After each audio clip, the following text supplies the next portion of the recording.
Hello नमस्कार प्यारे विद्यार्थियों। आज अपने कक्षा 12 कृषि रसायन विज्ञान का जो पहला पाठ अपने कर रहे हैं उसका आज दूसरे पाठ के अंदर मृदा के बारे में अपने अध्ययन कर रहे थे। मृदा की परिभाषा, मृदा की विशेषताएं, मृदा के जो कार्य और मृदा का अध्ययन किन दो भागों में किया जाता है उसके बारे में अपने अध्ययन पीछे के पार्ट के अंदर कर चुके थे।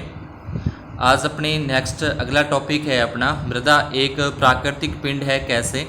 अगर अपने को प्रश्न इस तरीके से आता है कि मृदा एक प्राकृतिक पिंड है कैसे समझाइए या टिप्पणी लिखिए, या मृदा एक जीवित पिंड है या मृदा एक संजीव पिंड है कैसे, क्यों, इस पर टिप्पणी लिखिए। इस तरीके के अगर प्रश्न अपने को पुट किए जाते हैं तो उसका आंसर अपने यहाँ से दे सकते हैं। पहला कि मृदा एक प्राकृतिक पिंड है, ये अपने पीछे डिस्कस कर चुके हैं कि मृदा एक प्राकृतिक पिंड है। इसका अपना एक स्वतंत्र अस्तित्व है, इसके गुण भी होते हैं, इसके जो गुण हैं वो विशेष होते हैं, और मृदा के कार्य भी होते हैं और इनके कार्य जो गुण हैं वो भिन्न भिन्न होते हैं। क्योंकि मृदा एक प्राकृतिक पिंड है जिसका एक अपना स्वतंत्र अस्तित्व है। मृदा के विशेष गुण और विशेष कार्य होते हैं। मृदा एक प्रकार से क्या है, जीवित पिंड है। मृदा एक जीवित पिंड है, यूँ कह सकते हैं कि मृदा एक संजीव पिंड है, क्योंकि जीवित पदार्थों के समान मृदा का धीरे धीरे क्या विकास होता है। इनका जन्म जो है पैतृक पदार्थों अथवा चट्टानों से होता है। मृदा एक जीवित पिंड है। अब जीवित पिंड क्यों है, तो क्योंकि जीवित पदार्थों के समान ही मृदा का विकास भी होता है, मृदा का जन्म भी होता है और मृदा पूर्ण रूप से परिपक्व भी होती है। तो स्टार्टिंग के अंदर पहले जैसे मनुष्य का, जैसे भी कोई भी जीव जंतु है उसका पहले जन्म होता है, फिर उसका विकास होता है, फिर वो परिपक्व हो जाते हैं। सेम उस तरीके से ही मृदा का भी पहले क्या होता है, जन्म होता है। जन्म कहाँ से होता है, चट्टानों से होता है, पैतृक पदार्थों से होता है। फिर उसका धीरे धीरे विकास होता है और लास्ट में वो पूर्ण परिपक्व होकर प्रोफाइल के रूप में चेंज हो जाते हैं। तो इस तरीके से मृदा क्या है, एक जीवित पिंड है। मृदा को एक गतिशील प्राकृतिक पिंड भी कहते हैं। एक गतिशील प्राकृतिक पिंड भी मृदा को कहा जाता है। ये जीव एवं सूक्ष्म जीव मृदा के विशेष कार्यों को प्रभावित करते हैं। मृदा एक प्राकृतिक पिंड है। मृदा एक प्राकृतिक पिंड है क्योंकि यह गहरी होती है, यानी कि मृदा क्या है, एक त्रिविमीय है। इसकी गहराई भी होती है, इसकी ऊंचाई भी होती है, इसकी चौड़ाई भी होती है। अब जिसकी लंबाई, चौड़ाई, ऊंचाई, गहराई होती है उसका क्या निकलता है, उसका पृष्ठीय क्षेत्रफल भी अपने ज्ञात करते हैं। जैसे गोले का पृष्ठीय क्षेत्रफल है, बेलन का पृष्ठीय क्षेत्रफल है, क्योंकि उसकी लंबाई होती है, उसकी चौड़ाई होती है। तो जिसकी लंबाई, चौड़ाई, ऊंचाई वगैरह अपने को दी जाती है उसका पृष्ठीय क्षेत्रफल भी होता है। यह विनाशकारी है, यानी कि मृदा से विनाश भी होते हैं। और संश्लेषित का मतलब निर्माण, यानी कि नई नई वस्तुओं का या नई नई इमारतों का निर्माण भी मृदा के ऊपर किया जाता है। प्रक्रमों से उत्पन्न एक प्राकृतिक पदार्थ है। इस प्रकार मृदा एक प्राकृतिक पदार्थ की सभी विशेषताओं जैसे विनाश, संश्लेषण और परिवर्तन की पूर्ति करते हैं। यानी कि मृदा विनाश भी होता है, मृदा का निर्माण भी होता है और मृदा के अंदर परिवर्तन भी होते हैं। इस प्रकार हम देखते हैं कि मृदा कार्बनिक एवं खनिज पदार्थों का एक प्राकृतिक पिंड है। उसके बाद नेक्स्ट टॉपिक के अंदर अपने को देखें मृदा पादप वृद्धि के लिए एक माध्यम है।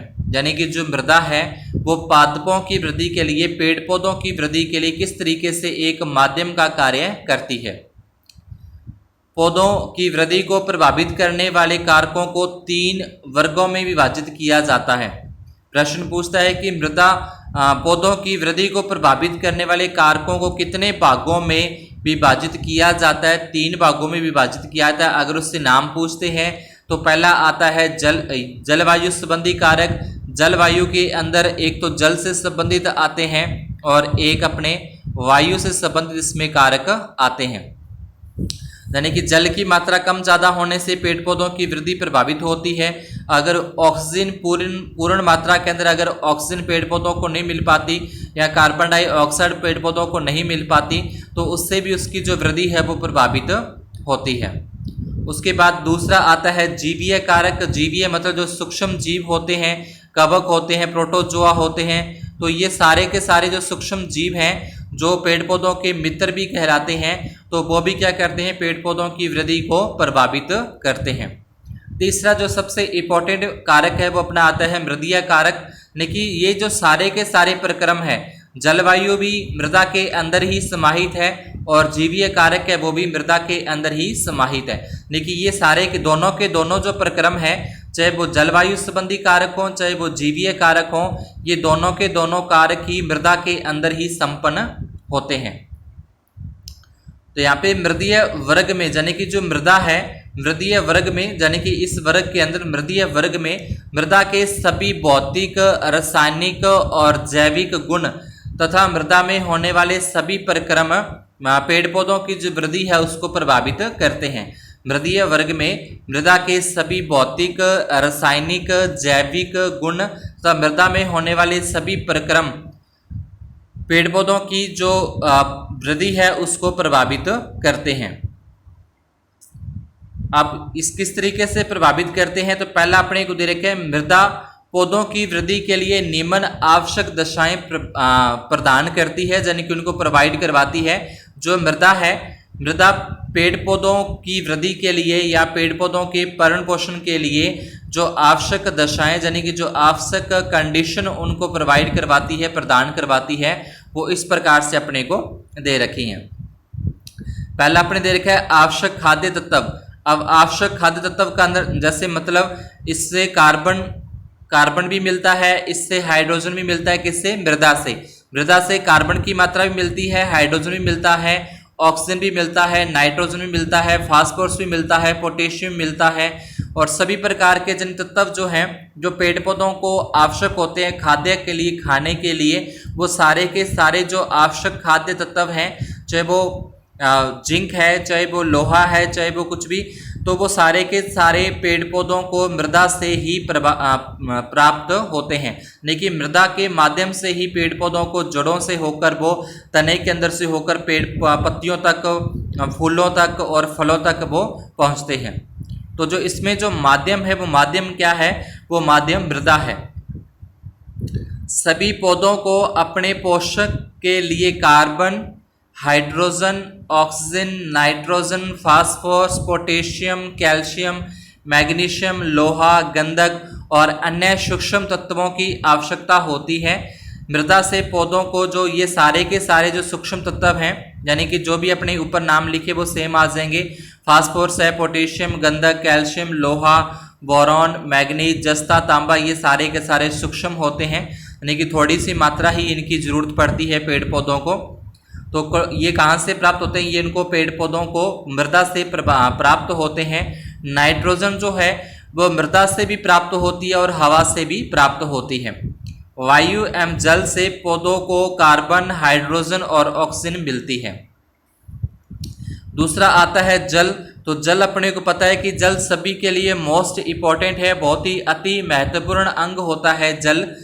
तो जल से क्या होता है कि जल अगर होगा, अगर जल है तो ही पेड़ पौधों की वृद्धि होती है। जल के अंदर घुलकर ही जो अपने ऊपर अभी अपने खाद्य तत्व पड़े हैं, चाहे वो अपने पोटेशियम की बात करें, फास्फोरस की बात करें, गंधक की बात करें, चाहे किसी प्रकार के तत्व हैं, वो जल के अंदर घुलकर ही पेड़ पौधों की जड़ों से होते हुए पत्तियों तक पहुंचते हैं।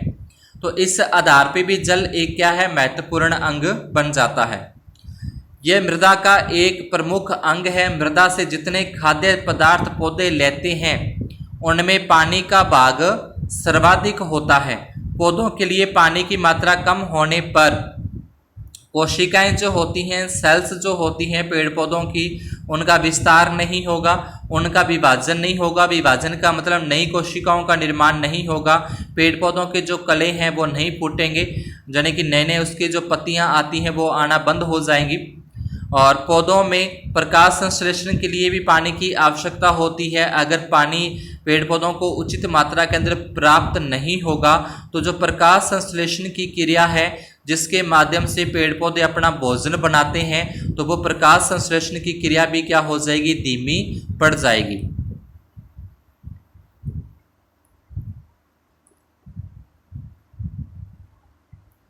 जल एक अच्छा विलायक है। विलायक का मतलब जो अपने अंदर सब चीज़ों को घोल लेता है वो विलायक होता है। एक विलय होता है, विलय जो घुलता है, यानी कि जो घुल जाता है वो विलय है, जो घोल लेता है अपने अंदर वो विलायक है। और दोनों मिलकर यानी कि विलय और विलायक मिलकर विलयन का निर्माण करते हैं।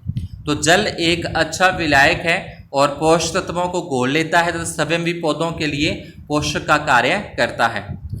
मृदा ताप में मृदा वायु भी जल के द्वारा ही नियंत्रित रहते हैं। खनिज तथा कार्बनिक पदार्थों के चारों ओर जल भ्रमण करता है और इनसे अनेक पदार्थों को विलय करके मृदा विलयन बनाता है। यानी कि जहाँ पे खनिज पदार्थ या कार्बनिक पदार्थ होते हैं उसके आसपास ही जल भी इकट्ठा होता है, तो जल के अंदर वो खनिज पदार्थ, कार्बनिक पदार्थ है, कार्बनिक पदार्थ घुल जाते हैं और घुलने से क्या बनता है, विलयन का निर्माण होता है। और ये विलयन मृदा के अंदर जड़ों के माध्यम से होता हुआ पेड़ पौधों की पत्तियों, फलों और फूलों तक पहुँचता है।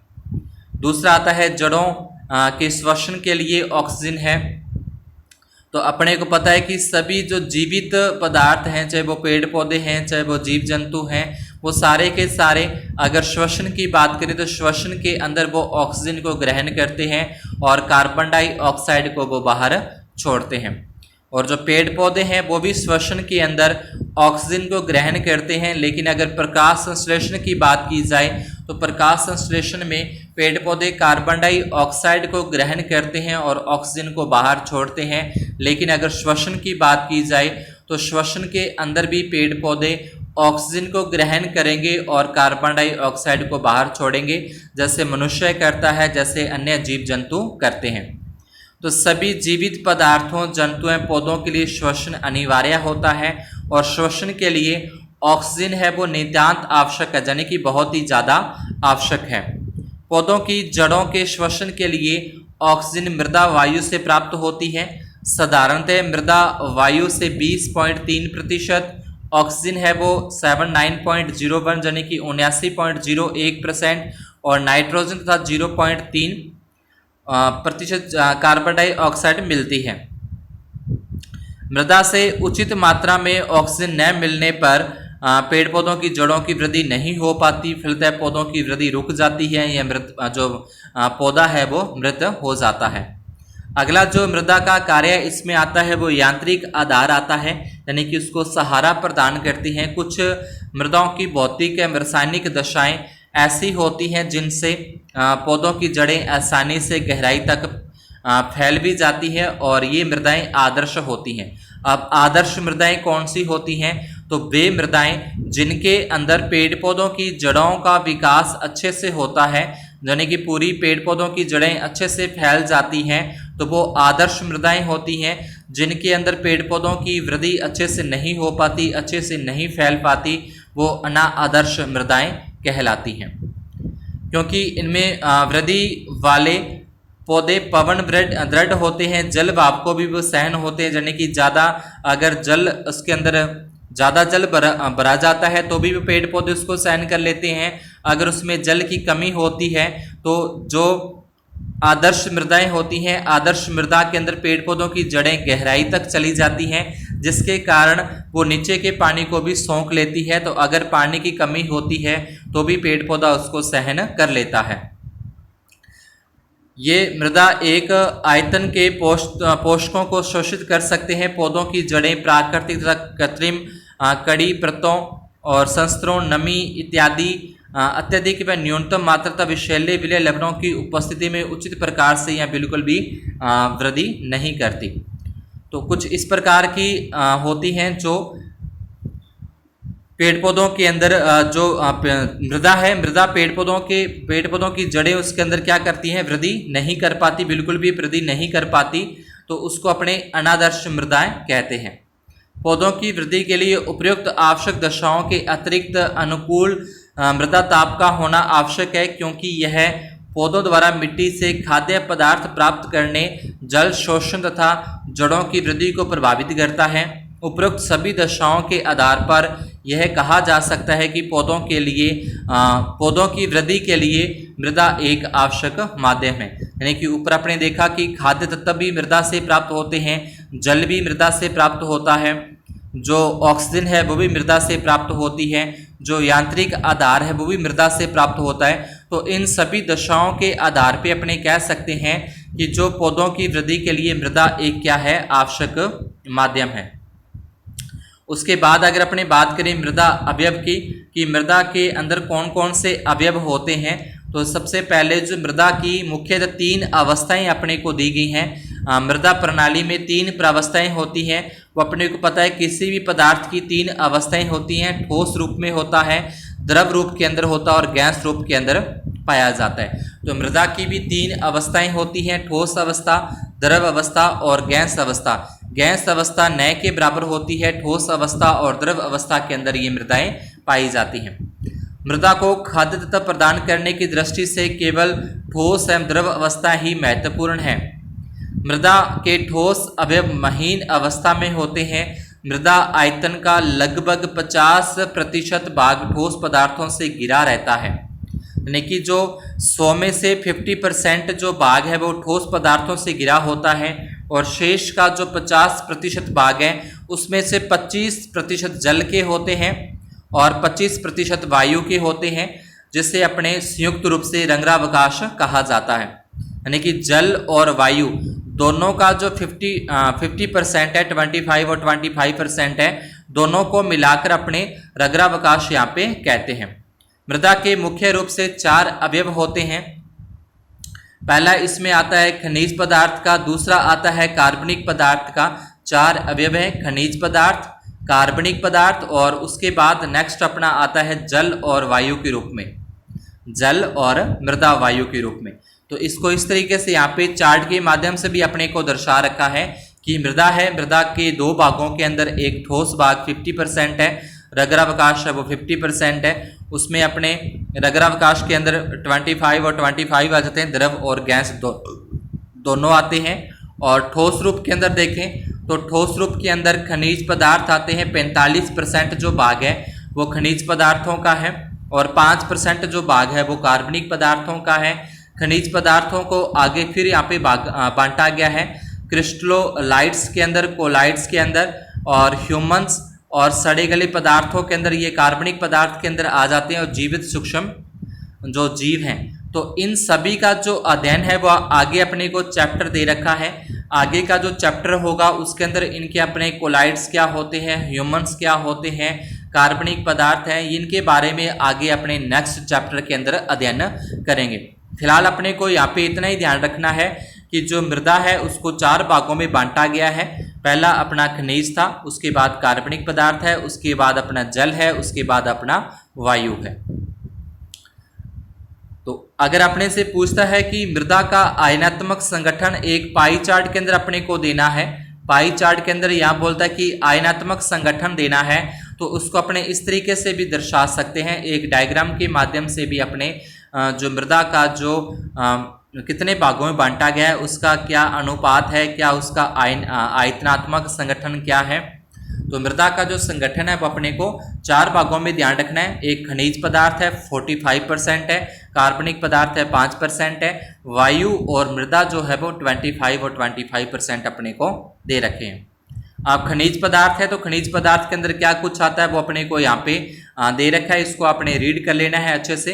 इसमें ज़्यादा कुछ ऐसा कुछ इसमें समझाने वाला है नहीं है, सिर्फ खनिज पदार्थों के बारे में दे रखा है। खनिज पदार्थ में जैसे कंकड़ है, पत्थर, बालू, सिल्ट, मत्रिका, ये सारे के सारे इसके अंदर आते हैं। उसके बाद कार्बनिक पदार्थ की बात करें तो कार्बनिक पदार्थ में सड़े गले पदार्थ जो होते हैं, यानी कि पेड़ पौधों की जो टहनियाँ हैं, पत्तियाँ हैं, जो पशु मर जाते हैं, उन मरे हुए पशुओं की जो बॉडी होती है तो वो सारे के सारे कार्बनिक पदार्थ के अंदर आते हैं। तो मृदा में सूक्ष्म जीवों के नियंत्रण विच्छेदन से मृदा की उत्पादकता बनी रहती है। कार्बनिक पदार्थ मृदा में पोषक तत्वों को प्रदान करता है, मृदा वातावरण में बढ़ोतरी करता है, जल धारण क्षमता में वृद्धि होती है, मृदा संरचना में सुधार आदि इसके कारण होता है। किनके कारण होता है? कार्बनिक पदार्थों के कारण ये उसकी जल धारण क्षमता के अंदर वृद्धि होती है और उसकी जो मृदा की संरचना है उसके अंदर भी सुधार होता है। ये कार्बनिक पदार्थ आगे अपने को एक चैप्टर दे रखा है, उस चैप्टर के अंदर अपने को बिल्कुल अच्छे से एक एक पॉइंट को अच्छे से समझेंगे कि कार्बनिक पदार्थों का निर्माण क्या होता है, सड़े गले पदार्थ क्या होते हैं और ये किस तरीके से पेट जो मृदा है उसकी जो जल धारण क्षमता को कैसे बढ़ाता है, किस तरीके से उसका जो संरचना के अंदर सुधार होता है। उसके बाद नेक्स्ट अपना आता है यहाँ पे मृदा जल के बारे में यहाँ पे दे रखा है। मृदा जल के अपने पीछे अध्ययन कर चुके हैं। वायु के बारे में अपने पीछे अध्ययन कर चुके, जिसके अंदर ऑक्सीजन आती है, नाइट्रोजन आती है, विभिन्न प्रकार की गैसें, कार्बन डाइऑक्साइड वगैरह, ये अपने को पीछे देख चुके हैं। वो सेम टॉपिक ही यहाँ पे है। उसके बाद नेक्स्ट अपना आता है पृष्ठ मृदा और अमृदा। अब पृष्ठ मृदा क्या होती है? तो पृष्ठ मृदा मृदा की जो सबसे ऊपरी परत है, जिसके ऊपर अपने कृषि कार्य करते हैं, जिसके ऊपर कृषि कार्य किया जाता है, जिसके ऊपर अपनी मशीनरी चलाते हैं, वो क्या होती है? पृष्ठ मृदा होती है। और पृष्ठ मृदा के जो नीचे की मृदा है, यानी कि जहाँ पे मशीनरी के जो नीचे की अवस्था है, यानी कि जहाँ पे अपने फसल की बिजाई करते हैं, उस फसल की बिजाई जहाँ तक होती है, जहाँ तक उसकी जड़ें जाती हैं, उसके नीचे की जो मृदा है वो क्या होती है? उसकी अपमृदा कहलाती है। अपने को पृष्ठ मृदा और अपमृदा के अंदर यहाँ पे कुछ अंतर दे रखे हैं कि पृष्ठ मृदा और अपमृदा के अंदर अंतर। तो पृष्ठ मृदा क्या है? ये पूर्ण रूप से अपक्षयित होती है, यानी कि इसका पूर्ण रूप से अपक्षयन होता है, और ये अपक्षयित नहीं होती। दूसरा है, इस मृदा में बातन अच्छा होता है, इसमें बातन अच्छा नहीं होता है। गैसों का आदान प्रदान अच्छा होता है, इसमें गैसों का आदान प्रदान कम होता है। कार्बनिक पदार्थों की मात्रा ज़्यादा पाई जाती है, इसमें कार्बनिक पदार्थों की मात्रा कम पाई जाती है। जंतुओं की सूक्ष्म जीवों की क्रियाशीलता अधिक होती है, इसमें सूक्ष्म जीवों की क्रियाशीलता नगण्य होती है, बहुत ही कम होती है। ये उपजाऊ होती है और ये कम उपजाऊ होती है। उसके बाद जो पृष्ठ मृदा है, इसका रंग भूरा या भूरा हल्का भूरा गहरा भूरा होता है, और अमृदा का जो रंग है वो हल्का या हल्का पीला होता है। धनायन विनिमय क्षमता अधिक होती है, धनायन विनिमय क्षमता कम होती है। अब धनायन विनिमय क्षमता क्या होती है? तो धनायनों को धारण करने की क्षमता है, उसको धनायन विनिमय क्षमता कहते हैं। इतना सा आप इसमें जान ले तो बहुत है, क्योंकि इसके आगे जो चैप्टर आएंगे उसके अंदर अपने धनायन विनिमय क्षमता भी अध्ययन करेंगे। धनायन विनिमय क्षमता कैसे बनती है, उसकी परिभाषा क्या है, किस तरीके से वो प्रभावित होती है, ये सारे के सारे आगे नेक्स्ट चैप्टर के अंदर अपने डिस्कस करेंगे। तो आज की क्लास में अपने इतना ही। अगर आपको ये टॉपिक समझ में आए हो तो वीडियो को लाइक और वीडियो को शेयर जरूर करें। अगर चैनल पर नए हो तो चैनल को सब्सक्राइब भी जरूर करें। धन्यवाद और शुभ दिन।